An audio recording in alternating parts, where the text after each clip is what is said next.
Here's an update to my custom Star Trek soundboard that I'm designing. Got the printed circuit board in finally and got it stuffed, and I got a little bit of it programmed. It's the same size as the original -32 soundboard.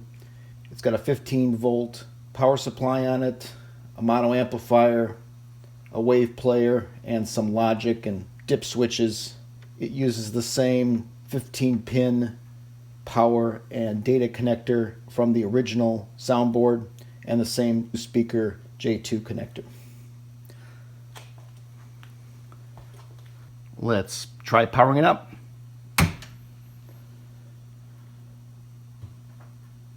Scotty, beat me up. So that's the startup sound that I put in there. I've got the solenoids turned off to the game, so you won't hear any of that. But I'll start up a game here. And the only sound I've got working right now is the +10. And that's it right now. Tune in later on this weekend, and I'll give you a fuller recap when there's more sounds working.